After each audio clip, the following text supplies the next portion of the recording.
Well, Coach, back following the Idaho State game, and really for the first time since you've become head coach, you get to open the season with a victory. Yeah, it's nice to do that, and for our players and for the hard work they've put in, and just for a lot of the young players that got a chance to play. We had a big lead, so it allowed a lot of kids to play, which is great. And we're going to need some of those young guys to grow as the season moves along, just for depth purposes. 9 true freshmen I saw play, playing in front of the Martin Stadium fans with a great student support section. I mean, great experience for them. Got to be their first collegiate game. Yeah, and I mean, it was a great experience to see the support they had, particularly from our students. And we had 5 recruits here as well. That was another big impact I think it had on these kids, because we got some commitments out of it. So it was a great experience for a lot of people, and it really spoke well of Cougar football and Cougar fans in general. One thing all Cougar fans across the state want to know: Jeff Tuel went out with the very unfortunate left clavicle fracture. If you've spoken to Jeff today, how's he doing?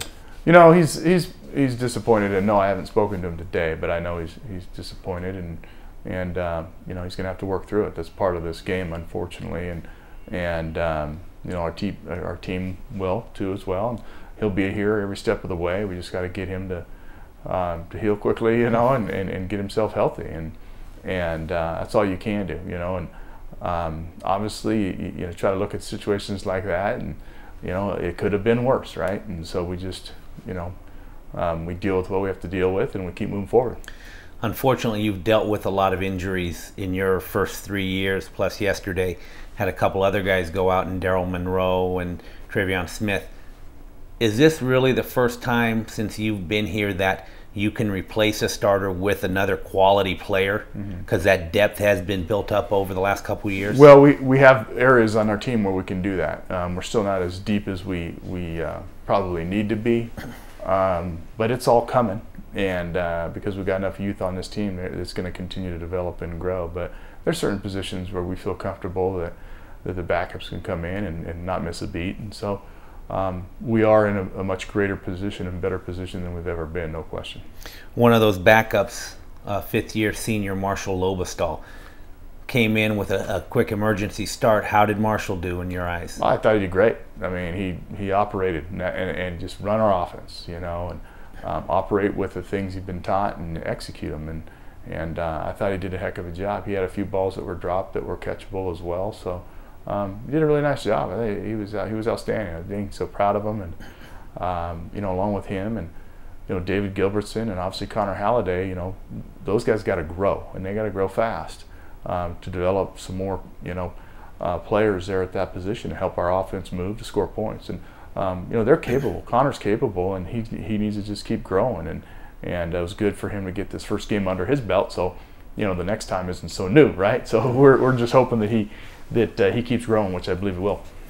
One thing you've preached since coming over here or arriving at WSU is you want to be balanced.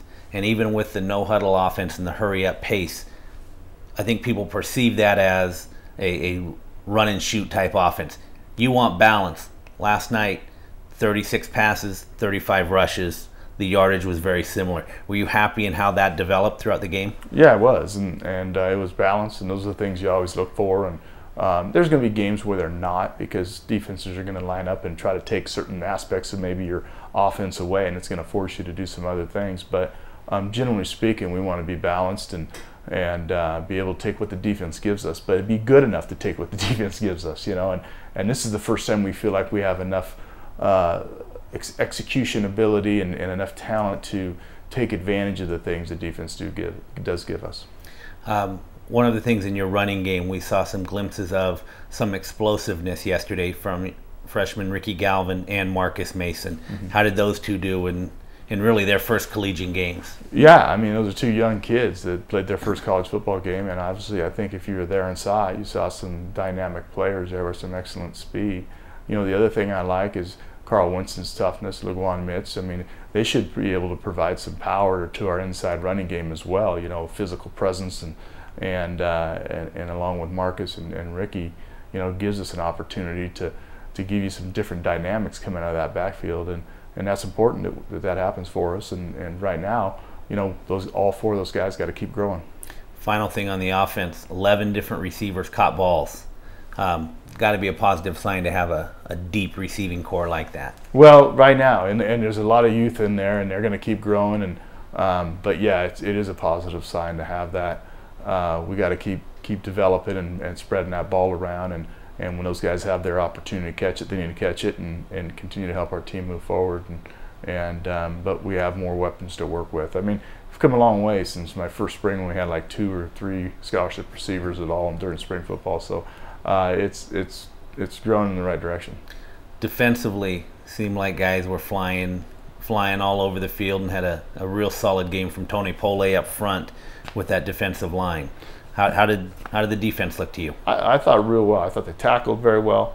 There was a few missed tackles, and there's going to be at times, but I thought they tackled well. I thought we were physical. I thought we played fast. There were a few breakdowns here and there that I believe are correctable without question.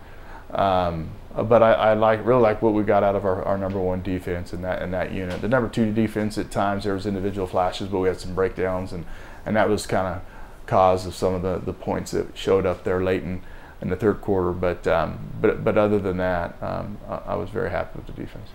Well, now you have to turn your attention to another home game, UNLV. Don't know if you've had much time to look at film, but what do you know of the Rebels? And you're very familiar with their head coach, Bobby Houck.